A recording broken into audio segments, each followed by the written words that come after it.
How do there, chums? I doff my cap. 'Tis I, Captain of the Steves, and today, chums, I've got something completely different for you, completely left field, and you're probably wondering, why the fudge am I in this steampunk-type get-up? Well, yeah, I do like the steampunk universe, people in the viewerverse. So, yeah, used to do LARPing and all that sort of shenanigans, so, yeah, why not? You know? Anyhow, yeah, there is a reason. There is a reason for this madness. There's a game coming out that I'm really super stoked for and super excited for. And this doesn't happen often because there's a tick list that I like. I like giant creatures, procedurally type generated, open worldy type areas, the chance to be creative and do some base building. Sounds like No Man's Sky, right? But this game is called Nightingale. The only trouble is it's PC only at the moment. But here you go. Here's some info on Nightingale.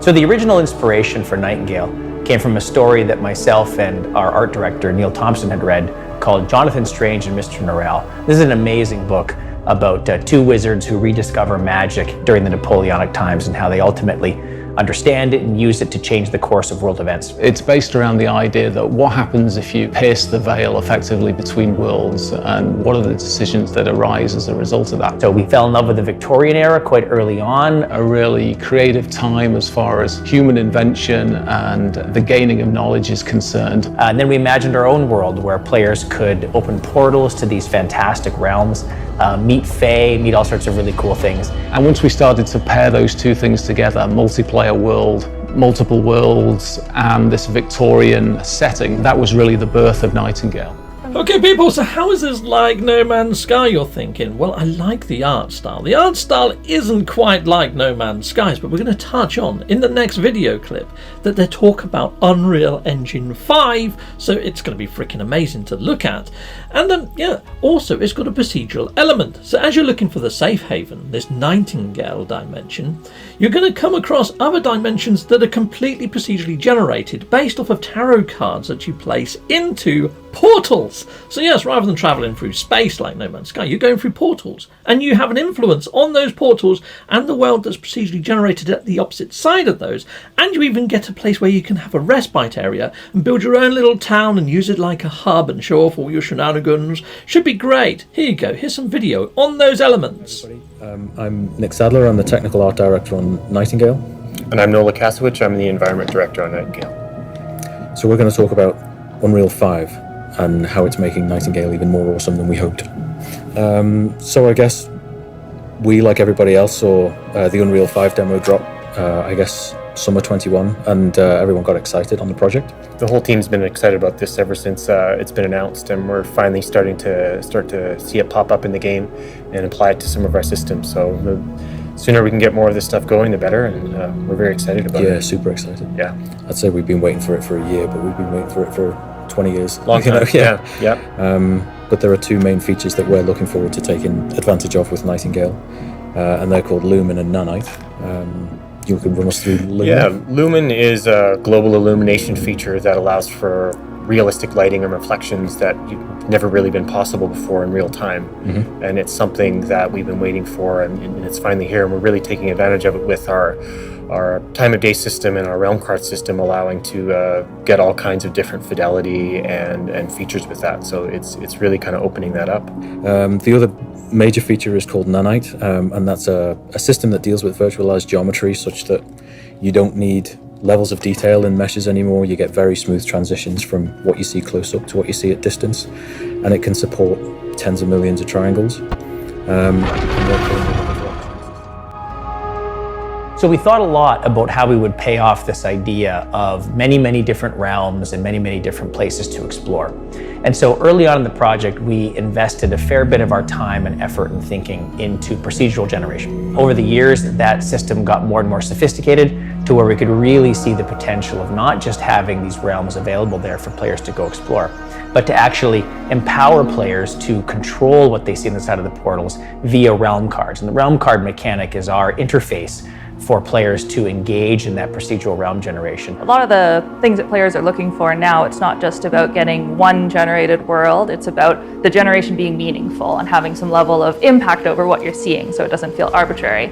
So the realm card system is a way to mix that kind of player agency with the unpredictability and the surprise of a procedural system. Players will be asked to craft realm cards based on recipes they discover or earn through the course of their gameplay. And once you craft those realm cards, then you go to a portal that you'll find in the realms, you have to discover those too, and then you play the realm cards in certain combinations. And so all of those things add up to a recipe that then informs the portal, what it's going to open on the other side of that. So we try to organize realm cards into biome cards, major cards, and minor cards.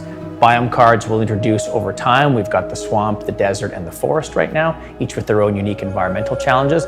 Major cards represent really big things that will happen in the realm when you play those. And then minor cards, there could be dozens of realm cards in the minor set when we release into early access that have little adjustments and little tweaks on what you get on the other side. So say that you want to go out and you've got a few different environments you could go to. You can choose, do I want to go to a forest? Do I want to go to a desert? That's the kind of thing you'll be picking your cards for. Then beyond that, maybe you want to go hunting. Maybe you want to go looking for natural resources. Maybe you're just looking for something new. And so you might have a card called something like The Hunt, and playing that on top, you're going to get more of that focus on dangerous creatures that you can be looking for to collect their hides, or just you want a good fight. And on top of that, you might be thinking, well, I really, I don't like nighttime. I find it stressful. I don't feel like that today.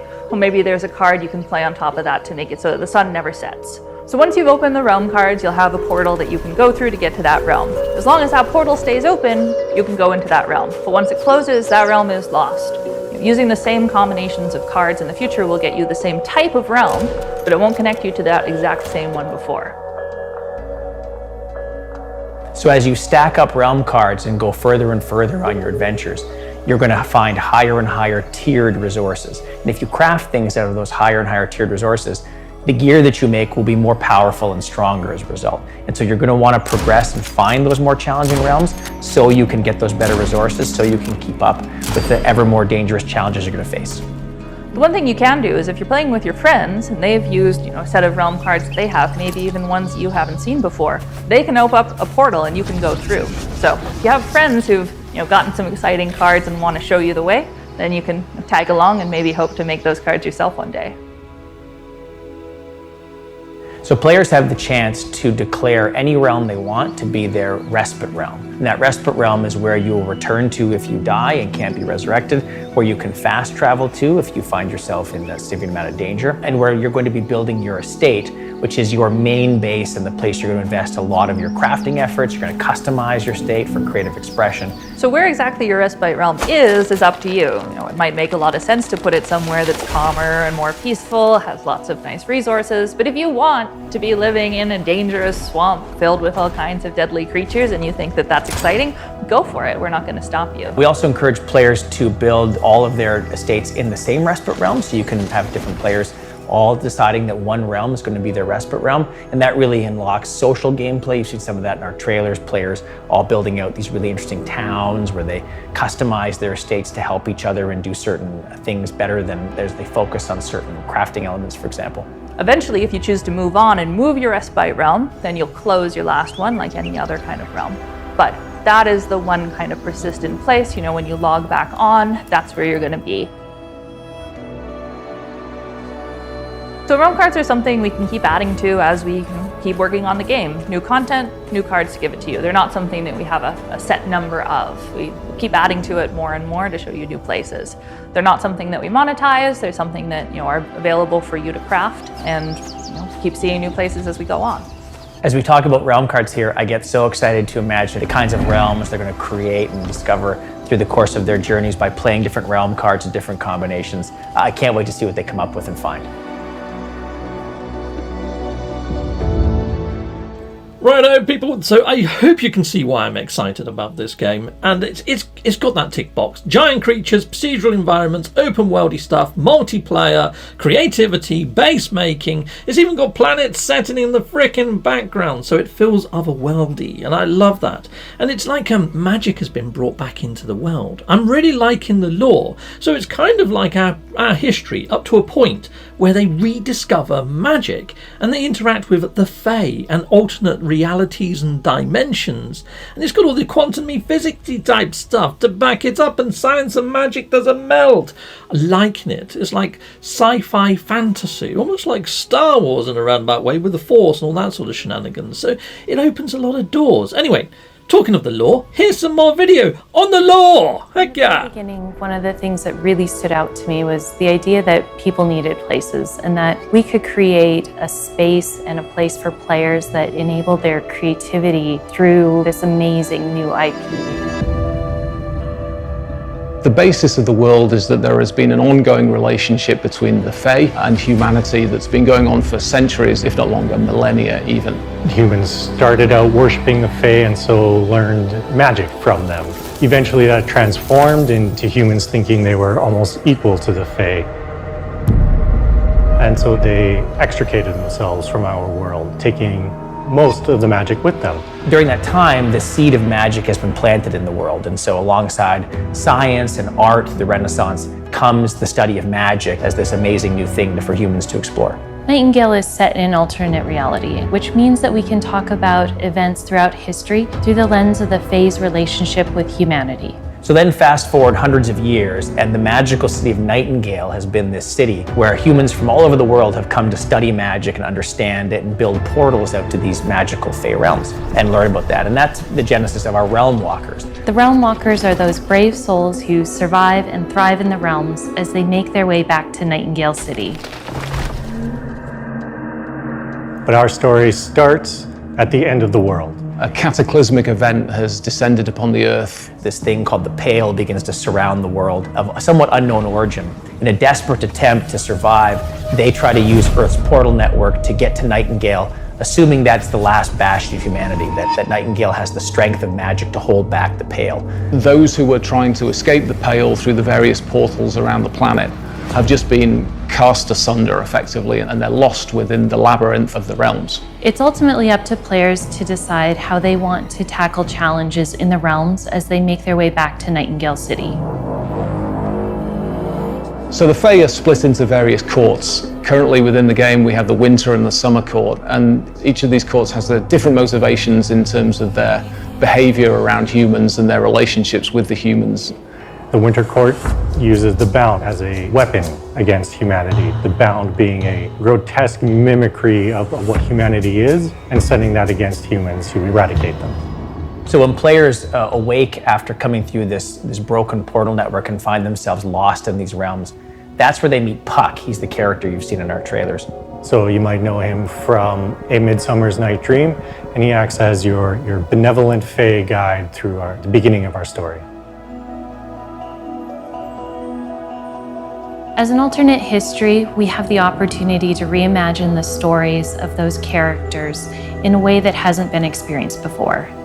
Humans have been out in the realms for centuries, so it's entirely possible to come across the ruins of civilizations that have lived in the realms before, that have just been lost. You know, we have stories and NPCs that connect these events and connect people currently living in the realms that, you know, have been leading completely separate lives to humanity just within the Fae realms themselves. With the advent of magic in our universe, we get to experience how people like Ada Lovelace would have interacted with magic. We get to bring in people from fiction like Dr. Jekyll and Mr. Hyde and how they would operate in a world like this, and making it all seem believable and real. When we started making Nightingale, it was our ambition to invest a lot into world building, having a survival crafting game that had lore and richness in the NPCs and quests and things to discover, that it all sits well together and gives you a sense of reality, gives you a sense that this is a real set of places that you're going to. So I'm really hopeful you discover all that when you play.